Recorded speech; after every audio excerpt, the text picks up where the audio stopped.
नमस्कार, आदाब, सत श्री अकाल दोस्तों। मैं विष्णु कुमार जैन, आपका होस्ट एंड दोस्त स्वागत करता हूँ आपका भारत के सबसे बड़े online education platform Unacademy wifi पर। जैसा आप सभी जानते हैं, आज कृष्ण जन्माष्टमी है और इसका कृष्ण जन्माष्टमी का जो त्यौहार है, जो उत्सव है, बड़ी धूमधाम से पूरे भारत में ही मनाया जाता है। तो आप सभी को भगवान श्री कृष्ण के जन्मदिन पर बहुत बहुत बधाई और शुभकामनाएं और आगे के लिए मंगल कामनाएं। तो भगवान श्री कृष्ण के जीवन से हम एक चीज़ सीख सकते हैं कि उन्होंने जो डेडिकेशन दिखाया था और जो दृढ़ निश्चय उन्होंने शो किया था अपना, कि अगर कोई भी कार्य करो तो उसके लिए पूरे तन मन धन से उस कार्य को करना चाहिए। उन्होंने योग दिया था, पता है आपको, उन्होंने योग की बात करी थी जिसमें भक्ति योग, ज्ञान योग प्रमुख है और कर्म योग की उन्होंने बात करी थी। उन्होंने बोला कर्म ही पूजा होती है, कर्म सबसे ज़्यादा महत्वपूर्ण होता है। आप सभी स्टूडेंट हैं, आप सभी जो सभी नौकरी लगना चाहते हैं, तो इस समय आपका जो सबसे इम्पोर्टेंट कर्म है वो है अपना पढ़ाई पे फोकस करना।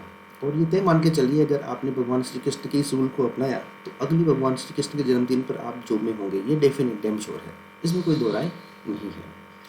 ठीक है दोस्तों, हम राजस्थान ज्योग्राफी का पाठ पढ़ रहे थे, उसके अंदर हमने ये देखा था कि राजस्थान की जो सामान्य परिचय है उसकी अभी 2 क्लासेस हुई है, जिसमें हमने राजस्थान का निर्माण कैसे हुआ है, राजस्थान का नामकरण कैसे हुआ है, और राजस्थान का जो बेसिक बात है उसकी चर्चा करी थी। कल हम जो राजस्थान वाला टॉपिक देख रहे थे, उस टॉपिक में हम मुख्य रूप से देख रहे थे हम राजस्थान के अक्षांश और देशांतर। तो आज राजस्थान के अक्षांश और देशांतर पढ़ने से पहले हम इसको अक्षांश और देशांतर को ये समझेंगे कि अक्षांश और देशांतर जो है ये क्यों महत्वपूर्ण है और ये होते क्या है और क्यों बने थे। ठीक है ना, ये पहली बात होगी इनको समझना। तो आइए इसको समझते हैं, अक्षांश और देशांतर क्या होते हैं। देखिए बच्चों, ये हमारे अर्थ है, ये हमारी क्या है, अर्थ है। और ये जो हमारी पृथ्वी है, इस पृथ्वी की जो आकृति है, इस पृथ्वी की जो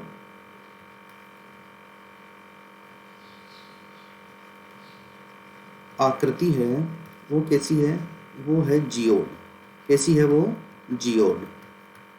ये इसकी आकृति है। जियोड आकृति का मतलब होता है यानी वह आकृति जिसके ध्रुव वाले भाग कैसे हों, चपटे हों या उठे हुए नहीं हों, और उसका जो मध्य भाग होता है वो कैसा हो, वो उठा हुआ हो, उठा हुआ हो। इस प्रकार की आकृति जो होती है, इस आकृति को हम बोलते हैं जियोड। आई बात समझ में। तो भारत की जो ज्योग्राफी या इंडियन ज्योग्राफी या राजस्थान ज्योग्राफी जब हम अध्ययन करते हैं, उस समय जब हम अक्षांश और देशांतर को पढ़ते हैं तो इस बात के ऊपर जरूर ध्यान देते हैं कि अक्षांश और देशांतर क्या होते हैं। तो देखो, पृथ्वी की आकृति कैसी है, जियोड। जो ध्रुव पर तो कैसी है, लगभग चपटी सी है, और उसके मध्य भाग कैसा है, उठा हुआ है। तो ये देखिए, ये मान लीजिए ये पृथ्वी है और पृथ्वी के बीचों बीच से एक सेंटर से एक रेखा निकल गई और इस रेखा को हमने कहा 0 डिग्री। क्या कहा, 0 डिग्री। ये क्या है, ये 0 डिग्री अक्षांश है। इसी 0 डिग्री का दूसरा नाम जो है विषुवत रेखा होता है। कौन सी रेखा होता है, विषुवत रेखा। और इसी रेखा का तीसरा नाम होता है भूमध्य रेखा। तो 0 डिग्री रेखा, विषुवत रेखा, भूमध्य रेखा, या फिर हम इसे कहते हैं महान व्रत। महान व्रत यानी ग्रेट सर्कल। वो इसलिए कहते हैं क्योंकि हम देखें कि इसकी आकृति कैसी है, जियोड, और इसका मध्य भाग कैसा है, उठा हुआ मध्य भाग है। अगर बेसिक समझाने के लिए मैं आपको ये बताऊं, अगर कोई आकृति ऐसी हो और उसका बीच वाला भाग उठा हुआ हो और जो साइड वाले भाग हैं वो कैसे हो, तो ये वाली जो दूरी है ये सबसे ज़्यादा होगी, जबकि ये वाला, इस वाले पोल की और इस वाले पोल की जो दूरी है वो बहुत इसमें कम रहेगी। ठीक है बात। तो अब ये 0 डिग्री है और इस पृथ्वी को 2 बराबर भागों में बांटती है। इस महान व्रत की खास बात है, ये पृथ्वी को क्या करता है, 2 बराबर भागों में बांटता है। ये सबसे महत्वपूर्ण बात है, 2 बराबर भागों में बांटता है, बराबर भागों में बांटता है। बात समझ आ रही है। अब देखिए, ये जो 0 डिग्री है, इसके ऊपर वाला भाग, ये वाला जो भाग है, इसे हम बोलते हैं उत्तरी गोलार्ध। क्या बोलते हैं, उत्तरी गोलार्ध। और जो नीचे वाला भाग है, इस वाले भाग को क्या बोलते हैं, दक्षिणी गोलार्ध। दक्षिणी गोलार्ध। तो ये हो गया उत्तरी गोलार्ध और ये हो गया दक्षिणी गोलार्ध। ये डिवाइडेशन किससे होता है, ये जो विषुवत रेखा है या भूमध्य रेखा है, इससे होता है। और इस भूमध्य रेखा की खास बात क्या है, ये पृथ्वी को 2 बराबर भागों में बांटती है। अब देखिए, जैसे जैसे हम इस भूमध्य रेखा से उत्तरी गोलार्ध की ओर चलेंगे, यानी उत्तरी ध्रुव की ओर चलेंगे, तो हम देखेंगे कि यहाँ पर एक रेखा इस तरह से बनी हुई होती है। मतलब ये रेखाएं ग्लोब पर आपको दिखाई देगी, ये रेखाएं इस तरह से आप ग्लोब के ऊपर देख सकते हो। तो जैसे जैसे आप ऊपर चलोगे इस तरह से आपको ये रेखाएं दिखाई देने लगेगी। और ये ग्लोब, केवल ये ग्लोब के ऊपर दिखाई देती है, क्योंकि इमेजिनरी लाइंस होती है। ये रेखाएं कोई आपको पृथ्वी के ऊपर ऐसे दिखाई नहीं दे सकती। तो ये वाला जो बिंदु है, इस बिंदु को बोलते हैं हम, ये जो बिंदु है ऊपर वाला, इसे बोलते हैं हम 90 डिग्री उत्तरी अक्षांश। क्या बोलते हैं? 90 डिग्री उत्तरी अक्षांश। और इसी 90 डिग्री उत्तरी अक्षांश का जो दूसरा नाम है वो है नॉर्थ पोल, यानी उत्तरी ध्रुव। बात समझ आ रही है? यानी नॉर्थ पोल कह दूं या फिर मैं 90 डिग्री उत्तरी अक्षांश कह दूं, एक ही बात है। तो इसका मतलब ये हुआ कि इसका नाम तो देखो हमने क्या देखा था, इसका नाम तो हमने देखा 0। तो यहाँ पर 1 2 3 4 5 6 10 20 30 40 50 60, तो ये से पूरी गिनती होते होते ये वाला जो बिंदु आएगा, ये बिंदु कौन सा आएगा? 90 डिग्री वाला बिंदु आएगा। इसका मतलब ये हुआ, अगर मैं उत्तरी गोलार्ध की बात करूं, अगर मैं बात करूं उत्तरी गोलार्ध की, तो उत्तरी गोलार्ध के अंदर जो अक्षांश हैं तो उनकी कुल संख्या कितनी हो जाएगी? 90। यानी कितने अक्षांश है उत्तरी गोलार्ध में? 90 अक्षांश हैं। क्योंकि यहाँ देखो 0 से लेकर काउंटिंग स्टार्ट होती है, जो 1 से 2 से 3 से आगे बढ़ती हुई कहाँ तक जाती है? 90 तक जाती है। इसी तरह बात करें हम दक्षिणी गोलार्ध की, यानी साउदर्न हेमिस्फीयर की बात करें, तो हम ये देखेंगे कि साउदर्न हेमिस्फीयर में भी ये 0 के जस्ट नीचे यहाँ से हमारे को दिखाई देने लगते हैं ग्लोब पे अक्षांश।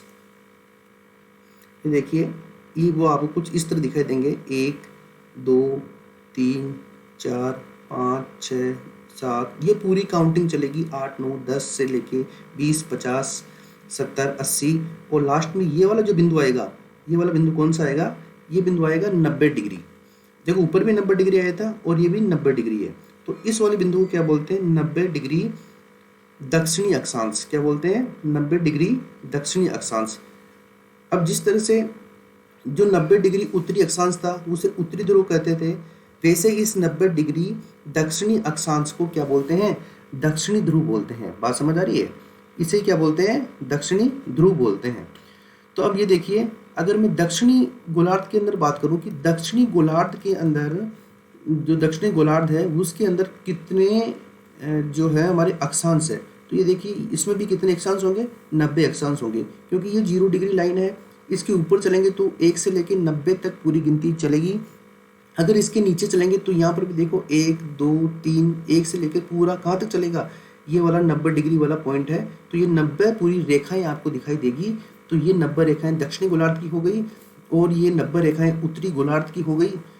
और एक सबसे बड़ी बात है, एक जो हमारी 0 डिग्री रेखा है, खुद जो भूमध्य रेखा है, भूमध्य रेखा है, ये भी एक रेखा है। भाई इसका नाम 0 डिग्री है, लेकिन अगर किसका नाम 0 हो तो इसका मतलब ये तो नहीं है कि उसको जनसंख्या के अंदर, जनगणना के अंदर काउंट नहीं करेंगे, उसको भी तो काउंट करेंगे।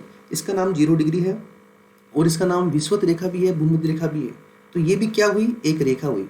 तो अगर कुल अक्षांश की बात करें हम, देखो यहाँ क्वेश्चन बन रहा है कुल अक्षांश।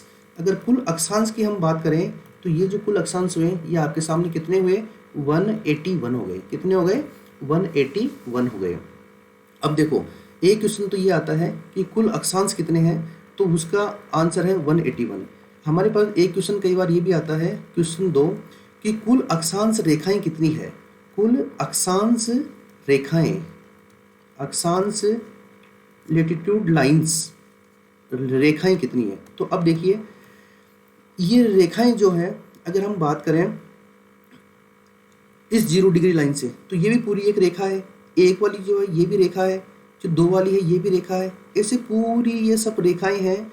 लेकिन हम जब हम बात करते हैं पृथ्वी के ऊपर वाले और नीचे वाले भाग की, यानी पृथ्वी के उत्तरी ध्रुव की और दक्षिण ध्रुव की जब हम बात करते हैं, तो उत्तरी ध्रुव ये वाला बिंदु और दक्षिण ध्रुव ये वाला जो बिंदु है, ये किस प्रकार के हैं? ये दोनों बिंदु किस प्रकार के हैं? चपटे हैं। कैसे हैं? चपटे हैं। अब चपटे क्यों हैं, इसका कारण आपको बता दिया कि पृथ्वी की आकृति जो है वो कैसी है? पृथ्वी की आकृति कैसी है? जियोड प्रकार की है, इसलिए वो क्या है? चपटे हैं। तो देखो ये वाली रेखा इसके ऊपर पूरी रेखाएं आपको दिखाई देगी और पूरी रेखाएं वहां पर भी आपको ग्लोब पर दिखाई देगी। लेकिन ये जो बिंदु है ऊपर वाला, ये और नीचे वाला बिंदु है, यानी मैं यूं कहूँ कि उत्तरी ध्रुव और दक्षिण ध्रुव जो दो ध्रुव हैं, ये आपको, ये जो दोनों ध्रुव हैं, ये ध्रुव आपको बिंदु के रूप में दिखाई देते हैं, न कि रेखा के रूप में। किस रूप में दिखाई देते हैं? बिंदु के रूप में दिखाई देते हैं। क्यों दिखाई देते हैं? क्योंकि पृथ्वी की आकृति जियोड है, इसका कारण ये है। बात समझ आ गई? तो देखो, उत्तरी ध्रुव और दक्षिण ध्रुव, तो कितने बिंदु हुए हमारे पास में? दो बिंदु हैं। तो कुल अक्षांश है हमारे पास में 181। इसमें से अगर दो बिंदु को मैंने निकाला तो हमारे पास से बच गई 179, यानी 179 कुल अक्षांश रेखाएं कितनी है? 179 है। और कुल अक्षांश पूछे तो कुल अक्षांश कितना है? 181 है। बात समझ आ गई? तो कुल अक्षांश पूछे कोई भी तो कितना बताना है? 181। अगर कोई भी कुल अक्षांश रेखाएं पूछे तो कितना बताना है? 179। तो बोले कि भाई 179 अक्षांश रेखाएं क्यों हैं? तो बताइए कि भाई जो पृथ्वी है इसकी शेप जियोड प्रकार की है, और इसका जो ऊपर वाला भाग है यानी उत्तरी ध्रुव और नीचे वाला भाग है यानी दक्षिण ध्रुव जो है बिंदु के रूप में दिखाई देते हैं, और इन बिंदु के रूप में दिखाई देने के कारण इन रेखाओं के अंदर शामिल नहीं किया जाता। इसलिए जब कुल अक्षांश में से दो रेखाएं निकालेंगे तो हमारे पास में 179 अक्षांश रेखाएं बच जाएगी। बात समझ आ गई? तो कुल अक्षांश 181 है और कुल अक्षांश रेखाएं 179 है। अब देखिए दूसरी बात,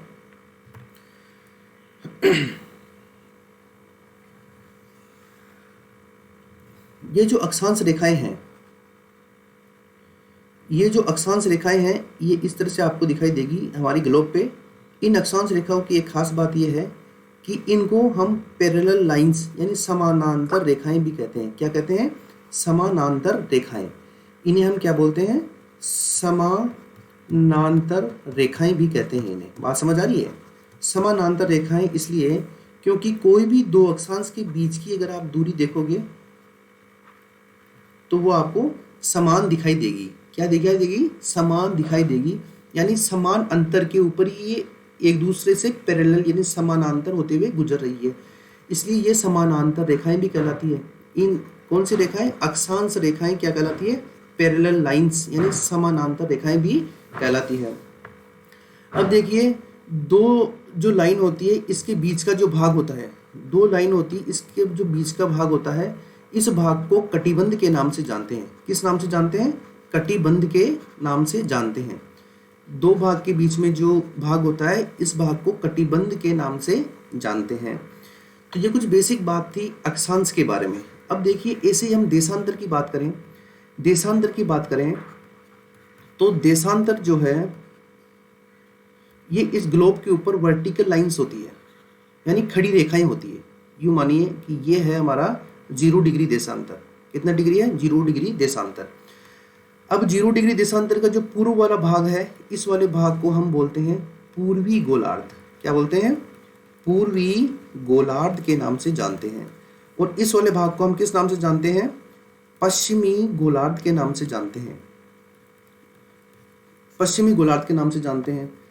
अब ये जो देशांतर होते हैं इनकी खास बात यह है कि देशांतर की उत्पत्ति आप दो तरह से कर सकते हो कि या तो ये 0 डिग्री लाइन, ये जो उत्तरी ध्रुव है इस ध्रुव से शुरू होकर दक्षिणी ध्रुव के ऊपर मुलाकात करते हैं, या तो उत्तरी ध्रुव से शुरू होकर दक्षिणी ध्रुव के ऊपर मुलाकात करते हैं, या फिर आप यूँ भी कर सकते हो इसको कि ये दक्षिण ध्रुव से शुरू होकर उत्तरी ध्रुव के ऊपर मुलाकात करते हैं। तो आपको जब आप मैप देखोगे तो उस मैप में लगभग आपको जो ग्लोब देखोगे उस ग्लोब के ऊपर लगभग आपको इस तरह की ये रेखाएं दिखाई देगी। अब इन रेखाओं की खास बात ये है कि ये रेखाएं जो है ये उत्तरी ध्रुव से शुरू होती है और दक्षिणी ध्रुव पर मिलती है। उत्तरी ध्रुव से शुरू होती है और दक्षिणी ध्रुव पर मिलती है। यानी अगर मैं दो रेखा को आपके सामने यूं बना दूं यहाँ पे,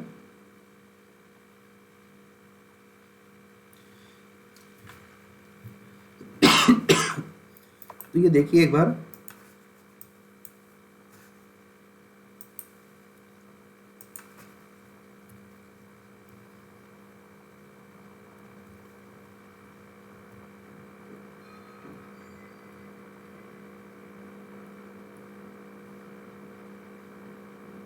ये कुछ आपको इस तरह दिखाई देगी। तो इसका मतलब क्या है, ये वाला जो हिस्सा है ये तो नॉर्थ पोल है यानी उत्तरी ध्रुव है, और ये वाला जो हिस्सा है ये हमारे साउथ पोल है यानी दक्षिण ध्रुव है। तो देखो देशांतर रेखा की खास बात क्या होती है कि देशांतर रेखा की जो न्यूनतम दूरी होती है, या मैं यूँ कहूँ कि दूरी होती नहीं है, वो होती है नॉर्थ पोल और साउथ पोल। और सबसे ज़्यादा जो दूरी होती है वो होती है किस पे, हमारे 0 डिग्री लाइन पे या भूमध्य रेखा पे। क्यों? क्योंकि पृथ्वी की आकृति कैसी है, जियोड है, और जियोड आकृति के कारण पृथ्वी का जो मध्य भाग है ये कैसा है, उठा हुआ है, यानी इसकी विड्थ ज़्यादा है, इसकी चौड़ाई ज़्यादा है। यही कारण है कि दो जो देशांतर होते हैं उनके बीच में सर्वाधिक दूरी भूमध्य रेखा पर होती है। दो देशांतर के बीच में जो सर्वाधिक दूरी होती है वो किस पर होती है, भूमध्य रेखा पर होती है। और जो न्यूनतम दूरी होती है, न्यूनतम दूरी होती है वो किस पे होती है, हमारे होती है ध्रुवों पर यानी पोल्स पर। क्योंकि पोल्स पर क्या है कि वो बिंदु के समान है। बात आगे समझ में, ध्रुवों पर होती है। अब देखिए अगर हम बात करें इसकी कि कुल देशांतर कितने होते हैं, कुल देशांतर कितने होते हैं, तो ये देखिए कि ये जो 0 डिग्री है, जो पूर्वी गोलार्ध है, इसके अंदर पूरी काउंटिंग चलती है 0 से लेकर, ये पूरी काउंटिंग चलती है यहाँ तक। यानी 0 डिग्री जो लाइन है, इस लाइन के जस्ट पीछे एक लाइन है जिसे हम बोलते हैं 180 डिग्री देशांतर। बात समझ आ गई? ये तो हो गई पूर्वी गोलार्ध की। तो अगर कुल देशांतर की बात करें और हम बात करें पूर्वी गोलार्ध की बात करें, तो पूर्वी गोलार्ध में 1 से लेकर 180 तक पूरी काउंटिंग शुरू होती है। तो 180 तो हो गए हमारे पूर्वी गोलार्ध में। ऐसे ही हम बात करें पश्चिमी गोलार्ध की, किसकी बात करें, पश्चिमी गोलार्ध की हम अगर बात करें तो हम देखते हैं कि पश्चिमी गोलार्ध के अंदर 179 होते हैं। और ऐसे ही जो हमारा एक 0 डिग्री खुद स्वयं है, 0 डिग्री देशांतर एक खुद है, तो एक ये हो गया। तो अगर टोटल जोड़ते हैं हम 360 देशांतर हम देखते हैं कि पृथ्वी के ऊपर कितने देशांतर, 360 यानी 360 लॉन्गिट्यूड है पृथ्वी के ऊपर यानी ग्लोब के ऊपर। बात समझ आ रही है? अब देखिए सबसे महत्वपूर्ण बात यह है कि ये जो 0 डिग्री लाइन है, इस लाइन के जस्ट पीछे एक लाइन है। ये तो क्या कि 2D डायग्राम में, 3D नहीं है। ये जो 0 डिग्री है, इस 0 डिग्री लाइन के पीछे ये देखो ये लाइन है यहाँ पर, और इसी लाइन को हम बोलते हैं 180 डिग्री रेखा। यानी इस 0 डिग्री के जस्ट पीछे एक लाइन है जिसे बोलते हैं 180। चाहे इसे पूर्वी गोलार्ध में काउंट करते हुए जाऊं, चाहे पश्चिमी गोलार्ध में काउंट करते हुए जाऊं, मैं ये देखूंगा कि 180 जो डिग्री लाइन है ये एक ही रेखा है इस पूरी ग्लोब के ऊपर। जब ग्लोब के ऊपर एक ही रेखा है तो उससे क्या होगा,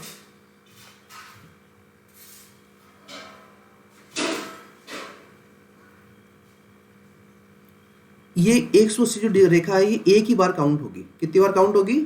एक ही बार क्या होगी, काउंट होगी। बात समझ आ रही है? मेरी बात समझ आ रही है? तो पूर्वी गोलार्ध, पश्चिमी गोलार्ध और 0 डिग्री देशांतर, अगर इन तीनों की बात करें तो इस पृथ्वी के ऊपर कुल कितने देशांतर हैं, 360 देशांतर हैं। बात समझ आ गई? अब ये देखिए कि इन जो अक्षांश और देशांतर हैं, इनकी पहली बार बात 1884 के अंदर की गई थी।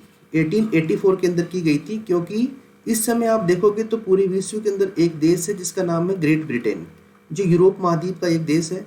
और ये ब्रिटेन जो है बहुत छोटा सा देश है, लेकिन इस देश ने पूरे विश्व के अंदर उपनिवेश स्थापित किए थे। क्या स्थापित किए थे? उपनिवेश बनाए थे अपने। अब उपनिवेश बनाए थे जब पूरे विश्व के अंदर, एक बार अगर आप मैप देखेंगे तो मैप के अंदर आपको कुछ यूँ दिखाई देगा कि ये तो है उत्तरी गोलार्ध वाला भाग, और ये है हमारे कॉन्टिनेंट वाले भाग, यानी ये उत्तरी अमेरिका, ये दक्षिण अमेरिका है, और ये हमारी ग्रीनलैंड है। और यहाँ पर हम देखेंगे तो यहाँ पर यूरोप है, यहाँ पर छोटा सा ग्रेट ब्रिटेन है ये। उसके बाद में ये प्रायद्वीपीय भारत आ गया, ये एशिया आ गया, ये अफ्रीका कॉन्टिनेंट आ गया, ये बर्फ श्वेत महाद्वीप आ गया, ये हमारे यहाँ पर ऑस्ट्रेलिया महाद्वीप आ गया, और ये हमारे न्यूजीलैंड वाला भाग आ गया। तो आप ये देखिए कि ये जो ग्रेट ब्रिटेन जो छोटा सा देश है उसने अफ्रीका के देशों को, अमेरिका को और ऑस्ट्रेलिया के कुछ भाग को, इंडिया को, चाइना को, इन सबको अपना उपनिवेश बना रखा था। तो जब ये ग्रेट ब्रिटेन यहाँ पर रहता है अपने देश में, तो उसे ये पता नहीं लगता कि जो इन्फॉर्मेशन आई वो किस देश से आई, सुबह आई कि शाम आई, कल आई कि परसों आई, क्योंकि ये तो डिसाइड था ही नहीं ना पहले। तो उसके बाद में ग्रेट ब्रिटेन के अंदर ही, ब्रिटेन ने ही 1884 में इनको डिसाइड किया कि भाई ये अक्षांश और देशांतर पृथ्वी पे होते हैं और इनसे स्थिति की जानकारी मिलती है पृथ्वी पर किसकी जानकारी मिलती है, इनसे स्थिति की जानकारी मिलती है और समय की गणना भी करते हैं। स्थिति की जानकारी मिलती है और समय की जानकारी मिलती है। बात समझ आ रही है? तो ये 1884 के बाद में ग्लोब पर खींची गई काल्पनिक रेखाएं थी। तो ये समझना इसलिए ज़रूरी है कि अब आपको ये समझ में आ गया होगा, कि जो अर्थ होती है, इस अर्थ के ऊपर ये हमारे अक्षांश है और ये हमारे देशांतर हैं। तो जो अक्षांश होते हैं वो हॉरिजॉन्टल लाइंस होती है और जो देशांतर होते हैं वो वर्टिकल लाइंस होती है। तो अब आपको ये पता है कि राजस्थान या इंडिया की अगर मैं बात करूं तो वो इस जगह पर है। कल हमने देखा था कि ग्लोब के अनुसार राजस्थान की स्थिति कहाँ पर है, तो ग्लोब के अनुसार राजस्थान की स्थिति कहाँ पर है, उत्तर पूर्व में है। कहाँ पर है? उत्तर पूर्व में है।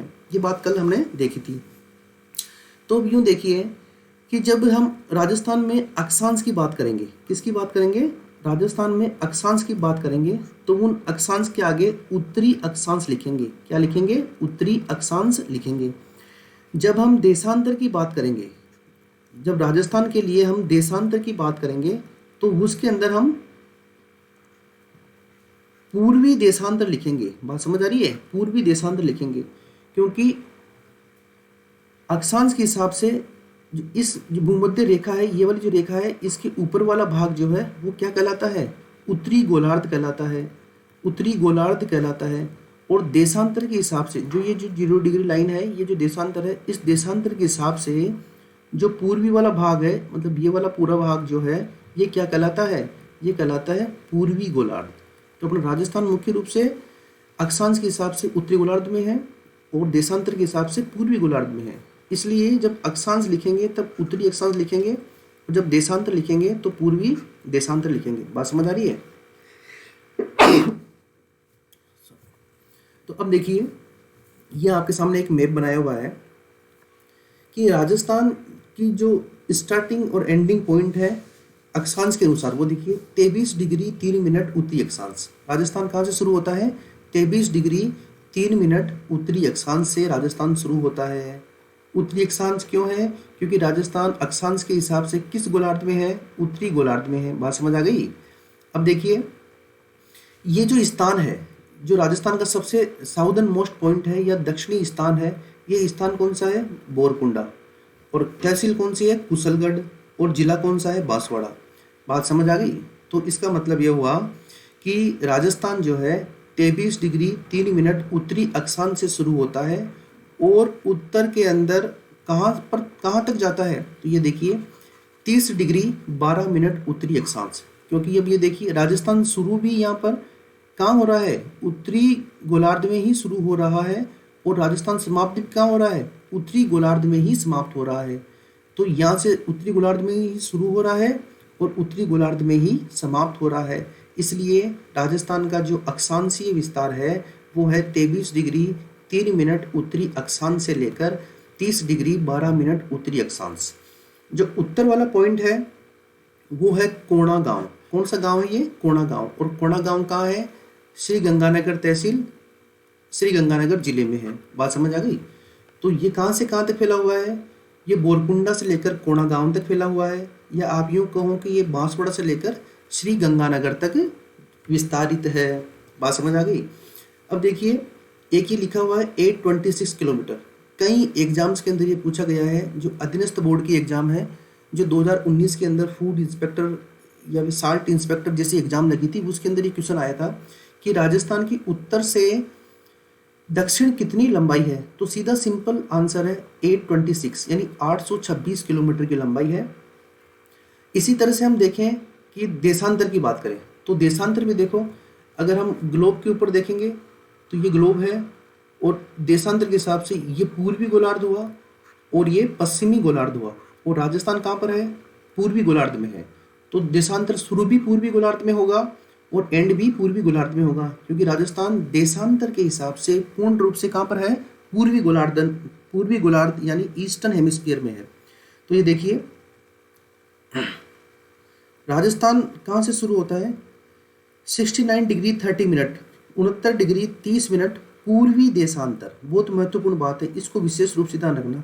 कहाँ शुरू होता है, 69 डिग्री 30 मिनट पूर्वी देशांतर से शुरू होकर, ये देखो यहाँ से शुरू होकर हम आगे बढ़ते हैं पूर्व की तरफ। जब इस देशांतर शुरू होकर पूर्व की तरफ हम मूव करेंगे तो हम आगे चलेंगे और एक पॉइंट आएगा जिसका नाम है सिलोन गांव। कौन सा गांव है, सिलोन गांव है ये, और ये कहाँ पर है, राजखेड़ा धौलपुर में है। और जो ये जैसलमेर वाला पॉइंट है ये कहाँ पर है, कटरा, तहसील सम और जिला जैसलमेर। तो ये 69 डिग्री 30 मिनट पूर्वी देशांतर से लेकर 78 डिग्री 17 मिनट पूर्वी देशांतर तक राजस्थान का देशांतरीय विस्तार है। तो अब समझ आ गया।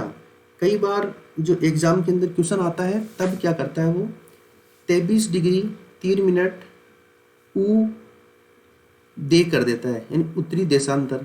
तो आपको क्या रखना है, ऊ ए यानी उत्तरी अक्षांश, और ये क्या है, उत्तरी अक्षांश, और ये क्या है, पूर्वी देशांतर, और ये क्या है, पूर्वी देशांतर। कि उत्तरी अक्षांश और पूर्वी देशांतर में कोई गलती नहीं हो, इसीलिए जो अक्षांश और देशांतर ये बताए गए हैं आपको, इसका कारण यही है कि कई बार जो एग्जामिनर होता है जो पेपर सेट करते समय इस ऊ ए या पू दे इसको वो कई बार चेंज कर देता है, तो इसका विशेष ख्याल रहे। तो अपन क्या करते हैं एग्जाम में, जब क्वेश्चन ऐसा बड़ा आसान लगता है तो 23 डिग्री 3 मिनट 30 डिग्री 12 मिनट को देखते ही तुरंत टिक मार देते हैं। आगे ये नहीं देखेंगे कि उत्तरी अक्षांश लिखा हुआ है या पूर्वी देशांतर लिखा हुआ है, इस बात का विशेष ख्याल रहे। अब देखिए जैसे हमने राजस्थान की उत्तर से दक्षिण लंबाई देखी थी, वो कितनी थी, 826 किलोमीटर। ऐसे ही आप देखिए राजस्थान की जो चौड़ाई है, जो जैसलमेर से लेकर धौलपुर तक, या मैं यूं कहूं कि कटरा से लेकर सिलोन तक जो इसकी चौड़ाई है वो कितनी है, 869 किलोमीटर। कितनी है, 869 किलोमीटर। बड़ा महत्वपूर्ण क्वेश्चन है और कई बार यहाँ से क्वेश्चन डायरेक्ट पूछे गए हैं, तो इसका विशेष ख्याल रहे कि ये जो क्वेश्चन है ये आपके गलत नहीं होने चाहिए। अगर इस मैप को याद कर लिया तो इससे क्वेश्चन जो आएंगे उससे लगभग आपके पूरे क्वेश्चन हो जाएंगे, क्योंकि क्वेश्चन बड़े आसान आते हैं। लेकिन कई बार हमें यही पता नहीं रहता कि 23-3 है कि ऊपर 30-12 है, या उत्तरी अक्षांश है कि दक्षिणी अक्षांश है। तो इसका विशेष ख्याल रहे। कई बार आपको जो क्वेश्चन देगा वो यूँ भी दे सकता है, ये देखिए एक बार मैं यहाँ पे छोटा सा मैप बना के दिखा रहा हूँ आपको। कई बार जैसे ये राजस्थान का उसने मैप बना के आपको दे दिया और उसने ये वाला बिंदु दे दिया, एक ये वाला बिंदु दे दिया, एक ये वाला बिंदु दे दिया और एक ये वाला बिंदु दे दिया। अब उसने आपको ऑप्शन में दिया कोणा गांव, सिलोन गांव, कटरा गांव और बोरकुंडा गांव। तो आपको ये सेट करना होगा कि भाई बोरकुंडा जो है दक्षिण में है, कोणा जो है उत्तर में है, और कोणा जो है उत्तर में है, और सिलोन जो है पूर्व में है, और कटरा जो है पश्चिम में है। बात समझ आ रही है मैं क्या कहना चाह रहा हूँ। कटरा कहाँ पर है, पश्चिम में है। तो इस बात का विशेष ध्यान रहे। तो ये था राजस्थान के अक्षांश और देशांतर। ध्यान में रखने की बात, जो ये मैप बना के आपको लिखा हुआ है, सिर्फ इतनी सी बात आपको ध्यान रखनी है, आपका क्वेश्चन इससे सोल्व हो जाएगा, अक्षांश और देशांतर वाला। बात समझ आ गई। तो राजस्थान की लंबाई और चौड़ाई विशेष ध्यान रहे, इनको बहुत अच्छे से समझते रहें, क्योंकि जब ये चैप्टर राजस्थान का सामान्य परिचय चैप्टर जब पूरा होगा तब इसका जो टेस्ट बनेगा उसके अंदर बड़े अच्छे क्वेश्चन आएंगे। क्वेश्चन 5 से 10 कितने भी हो सकते हैं, लेकिन उनको इसको जब बेहतर याद करोगे तो ही उसका आंसर सही आ पाएगा। Got my point. इसका विशेष ख्याल रहे, क्योंकि ऐसे पढ़ अगर आप इसको ध्यान नहीं दोगे या फिर याद नहीं करोगे तो उसका कोई मतलब नहीं है। चलिए नेक्स्ट चलते हैं। अब देखो राजस्थान के स्थानीय समय में अंतर। देखो समय दो प्रकार का होता है, एक तो होता है मानक समय, एक होता है स्थानीय समय। जो मानक समय होता है वो तो पूरे देश का एक ही होता है। जैसे भारत का जो मानक समय है वो ग्रीनविच से 5 घंटे 30 मिनट आगे है। अब 5 घंटे 30 मिनट आगे ये क्या सीन है, एक बार बेसिक बात यहाँ देख लो आप। ये मैंने आपको बताया था 0 डिग्री देशांतर, और ये है पूर्वी गोलार्ध, ये है पश्चिमी गोलार्ध। जब 0 डिग्री देशांतर से हम पूर्व की तरफ चलते हैं तो समय बढ़ता है, और जब पश्चिम की तरफ चलते हैं तो समय घटता है, यानी माइनस होता है, कम होता है। सपोज करो अगर यहाँ 12 बज रहे हैं और राजस्थान भारत जो है 82.5 डिग्री पूर्वी देशांतर रेखा, 82.5 डिग्री पूर्वी देशांतर रेखा को क्या मानता है, मानक समय मानता है, स्टैंडर्ड टाइम मानता है। बात समझ आ रही है? 82.5 डिग्री पूर्वी देशांतर को मानक समय स्टैंडर्ड टाइम मानता है। तो देखिए ये जो रेखा है और ये जो 0 डिग्री रेखा है, इसके बीच में कितना अंतर है, +530 का अंतर है। कितना अंतर है? +530 का अंतर है। क्योंकि अगर 0 डिग्री रेखा के ऊपर 12 बज रही है तो इस रेखा के ऊपर यानी भारत में 82.5 पूर्वी रेखा के ऊपर 5:30 बज रही होगी, क्योंकि ये कितने घंटे आगे है, ये 5:30 घंटे आगे है। बात समझ आ रही है क्या? बहुत बढ़िया। अब देखिए इसके थोड़ा आगे हम एक बात देखें कि जो हमारी अर्थ है, जो पृथ्वी है, पृथ्वी पर कितने देशांतर हैं, टोटल देशांतर कितने हैं, अभी आपको मैंने पहले बताया था। देखो ये रहा, कितने देशांतर आपको दिखाई दे रहे हैं, 360 देशांतर आपको दिखाई दे रहे हैं। तो इसका जवाब आपके दिमाग में आना चाहिए। तो अब देखो स्थानीय समय की गणना कैसे करते हैं। तो ये जो समय होता है ये तो होता है मानक समय, ये पूरे देश का एक ही है, ठीक है। अब दूसरा होता है स्थानीय समय। स्थानीय समय में ऐसा कई बार जो सूर्य के आधार पर ये समय निकाला जाता है कि हम बोलते हैं कि सूर्य जो है पूर्व में उगता है, और जब पूर्व में सूर्य उदय होता है, ये बोलने की सामान्य भाषा में है। वैसे ज्योग्राफिकल पॉइंट ऑफ से देखें तो सूर्य का उगना या अस्त होना जैसा कोई बिंदु नहीं आता है। ये तो सब इसकी जो हमारे सौर मंडल की जो गतियां हैं उनके ऊपर निर्भर करता है। बात समझ आ रही है? तो अब देखिए स्थानीय समय में इस अंतर कैसे आता है, ये देखो। स्थानीय समय में अंतर ऐसे आता है कि ये जैसे राजस्थान है,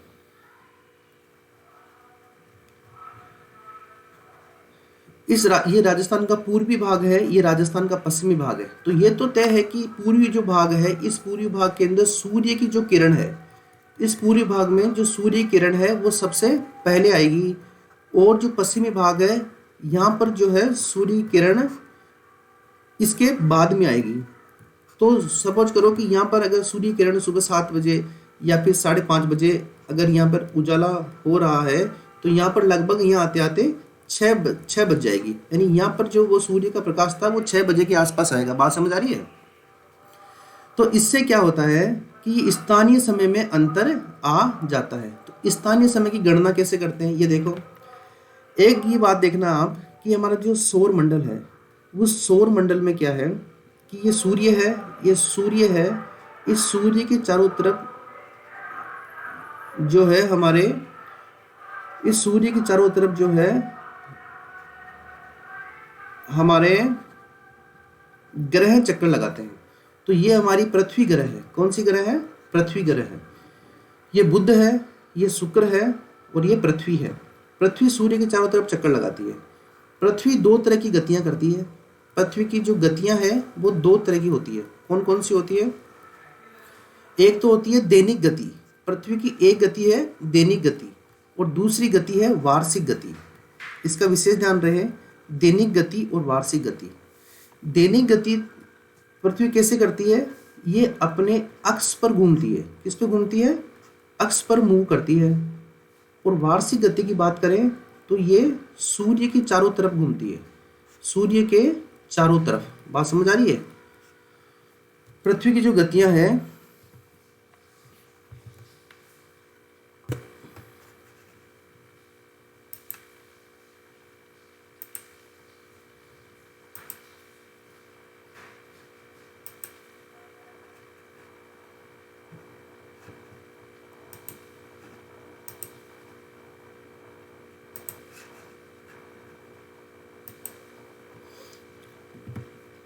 ये देखो,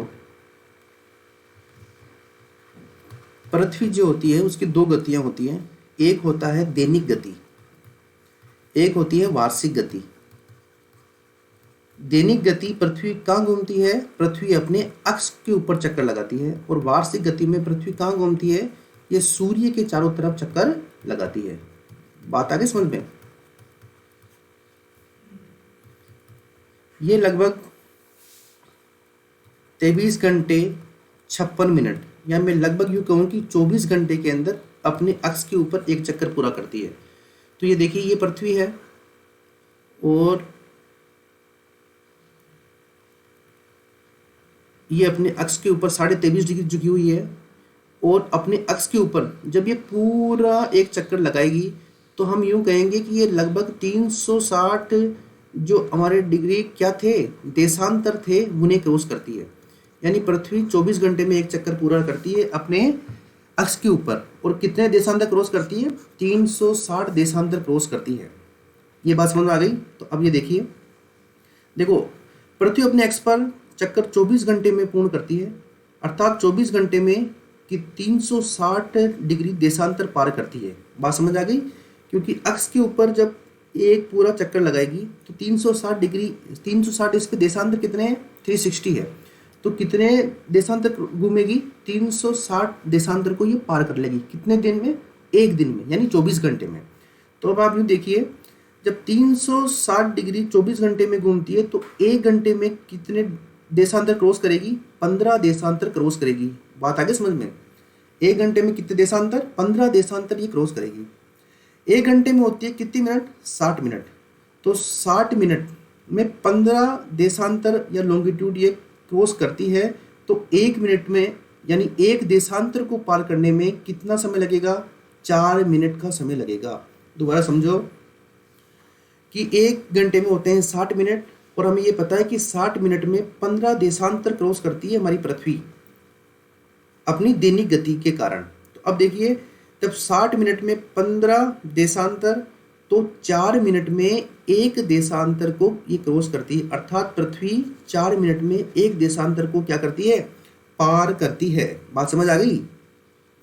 इसलिए राजस्थान का देशांतरीय विस्तार, देशांतरीय विस्तार का मतलब यह है कि यहाँ से लेकर और यहाँ तक कितने देशांतर फैले हुए हैं राजस्थान में।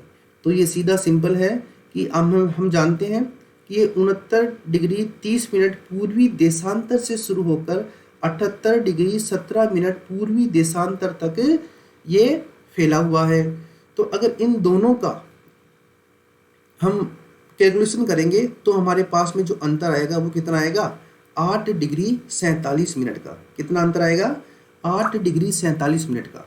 इसका मतलब ये है कि यहाँ से लेकर राजस्थान के पश्चिम भाग से लेकर राजस्थान के पूर्वी भाग तक, राजस्थान के पश्चिम भाग से लेकर राजस्थान के पूर्वी भाग तक कितने देशांतर फैले हुए हैं, तो 8 डिग्री 47 या 8.47 देशांतरों का विस्तार है राजस्थान के पूर्वी भाग से लेकर पश्चिमी भाग तक।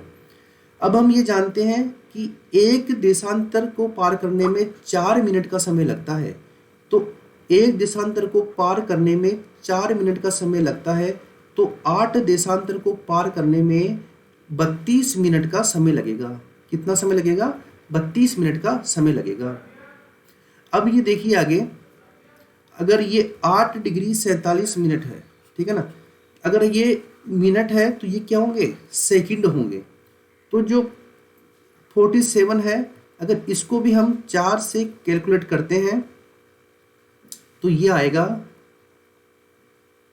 188 सेकेंड। भाई जब ये 32 अगर मिनट है तो ये क्या होगी, सेकंड होगी। अब 188 188 सेकंड की हम बात करें तो इसके अंदर कितने मिनट बनेंगे, 188 सेकंड में सेकंड है, और एक मिनट के अंदर 60 सेकंड होते हैं। तो ये हो गया 3 मिनट और 8 सेकंड। तो राजस्थान का अगर टोटल स्थानीय समय के अंदर अंतर की बात करें तो 32 मिनट ये और 3 मिनट 8 सेकंड ये, तो 32 प्लस 3 8, तो ये हो गया, मिनट में मिनट जोड़ देंगे, 35 मिनट और 8 सेकंड का अंतर। कितना अंतर है? 35 मिनट और 8 सेकंड का अंतर है। किसमें? राजस्थान के पूर्वी भाग से लेकर राजस्थान के पश्चिमी भाग में, यानी कौन से समय में? स्थानीय समय के अंदर अंतर है। तो देखिए ये अंतर कितना आया? 35 मिनट और 8 सेकंड का अंतर है। कौन से समय में अंतर है? स्थानीय समय में अंतर है। स्थानीय समय में अंतर है। इसका मतलब ये हुआ, अगर राजस्थान की हम बात करें तो इसका मतलब ये हुआ कि राजस्थान के पूर्वी भाग में और पश्चिमी भाग में कितना अंतर है? 35 मिनट और 8 सेकंड का अंतर है। तो इस तरफ ये समय ज़्यादा होगा और इस तरफ ये समय कम होगा। अगर यहाँ पर 7 बज रही है तो यहाँ पर 7:35 और 8 सेकंड का समय होगा, क्योंकि ये समय क्या होगा? पूर्वी भाग वाला ज़्यादा होगा और पश्चिम भाग वाला कम होगा। क्योंकि 0 डिग्री देशांतर के पूर्वी गोलार्ध में चलते हैं तो समय बढ़ता है और पश्चिमी गोलार्ध में चलते हैं तो समय घटता है। बात समझ आ रही है? तो इस तरह से राजस्थान के स्थानीय समय में कितना अंतर है? 35 मिनट 8 सेकंड का अंतर है। आप तो केवल ये भी ध्यान रख लोगे कि भाई राजस्थान के स्थानीय समय में 35 मिनट और 8 सेकंड का अंतर है, बस आपका तो यही क्वेश्चन आएगा। बात समझ आ रही है? तो देखो दो बातें और देखते हैं। हमने यहाँ देखा था कि राजस्थान का जो देशांतरीय विस्तार है, देशांतरीय विस्तार वो कितना था? 8 डिग्री 47 मिनट का, 8 डिग्री 47 मिनट का देशांतरीय विस्तार था। ऐसे ही अगर हम अक्षांशीय विस्तार की बात करें, अक्षांशीय विस्तार की बात करें तो ये होगा 7 डिग्री 9 मिनट का। बात समझ गए? ये देशांतरीय विस्तार है और ये अक्षांशीय विस्तार है। यानी अगर आप थोड़ा सा यूं देखना चाहें तो यूं देखिए कि यहाँ से लेकर और यहाँ तक, यानी पूर्वी भाग से लेकर पश्चिम भाग तक कितने देशांतर फैले हुए हैं? 8 डिग्री 47 मिनट जो देशांतर है वो फैले हुए हैं। अगर मैं उत्तरी भाग से लेकर दक्षिणी भाग तक की बात करूं, यानी उत्तरी भाग से लेकर दक्षिणी भाग तक की बात करूं, तो हम जानते हो यहाँ पे 23/3 से लेकर 30/12 उत्तरी अक्षांश तक ये फैला हुआ है। तो इन दोनों का जो डिफरेंस है वो कितना आएगा? 7 डिग्री 9 मिनट का डिफरेंस आएगा। तो इन दोनों बातों को विशेष रूप से आप ध्यान रखना। ये दोनों बातें कई बार एग्जाम के अंदर डायरेक्ट पूछी जाती है, तो ये गलत नहीं होना चाहिए। ये बड़ा महत्वपूर्ण है ये दोनों चीजें।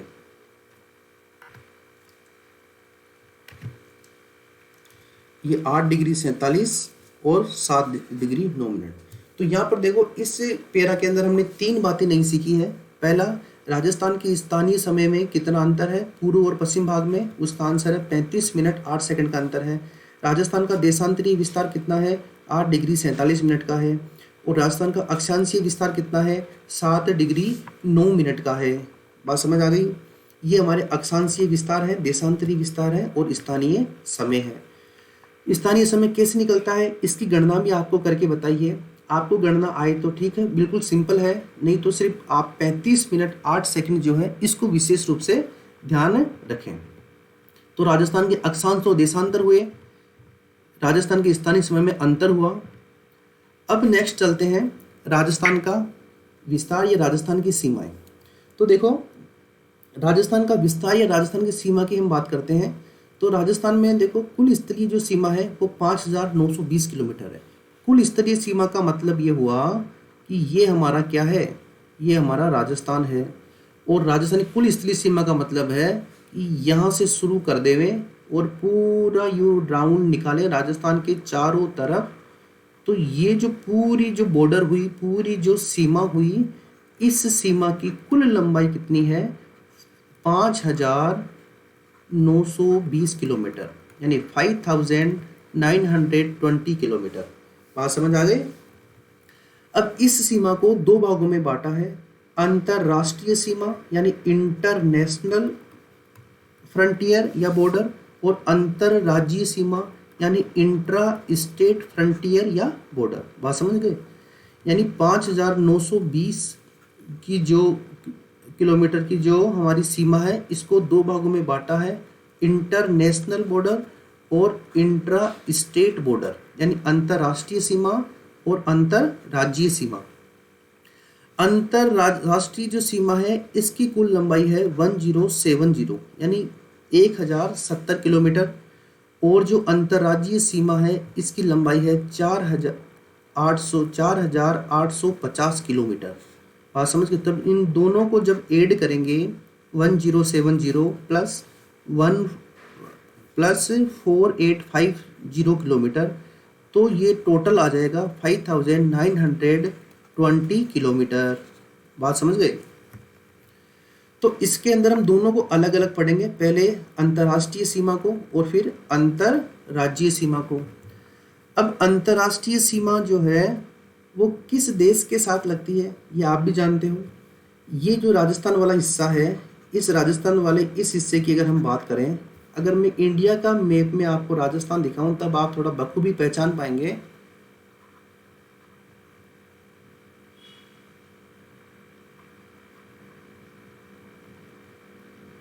ये वाला जो हिस्सा है राजस्थान का, तो यहाँ पर कौन सा देश है? पाकिस्तान।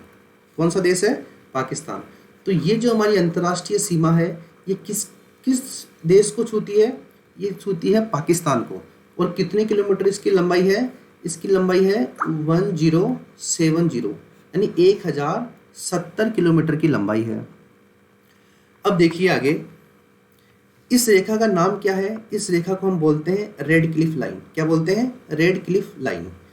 और ये रेखा राजस्थान के कितने जिलों को छूती है? राजस्थान के 4 जिलों को छूती है। सबसे ऊपर गंगानगर, उसके बाद राव बीका की नगरी बीकानेर, उसके बाद में राजस्थान का सबसे बड़ा जिला जैसलमेर, उसके बाद में बाड़मेर। ये 4 जिले हमारे राजस्थान की अंतर्राष्ट्रीय सीमा पर स्थित हैं।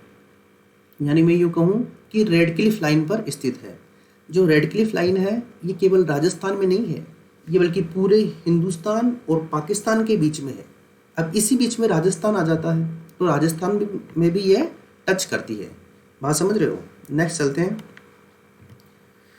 ये देखो, अगर आप यहाँ देखोगे इस मैप में, तो ये देखो ये हमारा क्या है? ये हमारा है श्री गंगानगर। उसके बाद नीचे चल रहे हैं तो ये है हमारा बीकानेर। उसके बाद नीचे चलते हैं तो ये है हमारा जैसलमेर।